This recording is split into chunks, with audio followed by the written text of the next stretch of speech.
Hey folks, Brian and Michelle Flickinger here with Team Flick, Colorado Real Estate Summit County, with another episode of Flick Knows. And as promised, Michelle is here with me. Today we're going to review the 2018 numbers as a whole, the year in review. Now, looking at just December 2018 versus December 2017, it paints a slightly different picture than when you're looking at the year as a whole. December numbers down 6% on monetary volume, and that is at 143.1 million. So $143,100,000 in transactions in December, and down 23% with 178 actual transactions. So paints a slightly different picture than what we see in 2018. So when you look at 2017 versus 2018, in 2018 the total number of transactions was actually down a little bit. We were at just over 2,500 transactions, and that's down 4% over 2017. And on the contrary, the dollar volume was actually up about 5%. So we did $1.7 billion in transactions in 2018. And so that's showing you that our prices are still going up a little bit, but the rate at which they're going up is a little bit more sustainable than what we've been seeing in that 15 to 20% range, which we had kind of talked about last year. The average price of a residential home across all single family, multifamily, even vacant land was $752,000 for all of 2018.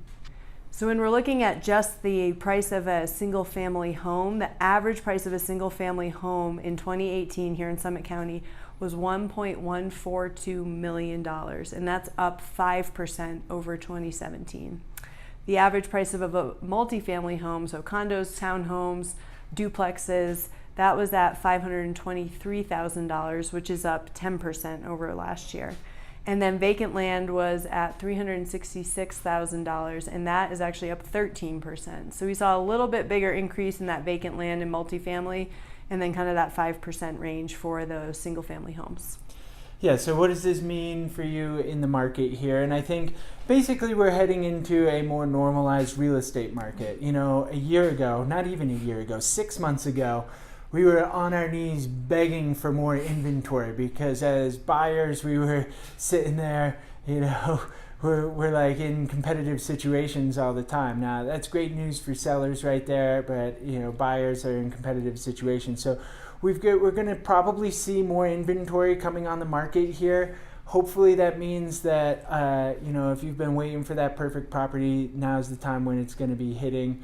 And, I think that we're going to be in less competitive situations, so it makes it a little bit easier for the buyer to have the time to process the information and make good, solid decisions. So that's good. Just a couple of quick highlights. There was a $3,500,000 sale in Lewis Ranch over at Copper Mountain. That was the highest sale that we've seen over there in a long time, and that's a good indicator of a healthy market. And the highest price per square foot was just reached, and that was at Tyra in Breckenridge at just over $1,000 a square foot. So $1,000 and $1,042 a square foot. So pretty exciting things. Thanks for tuning in to another episode of Flick Knows. As always, reach out to us at teamflick@summitliving.com. Check out all the latest listings at flickrealestate.com. And we'll catch you next week for another episode of Flick Knows.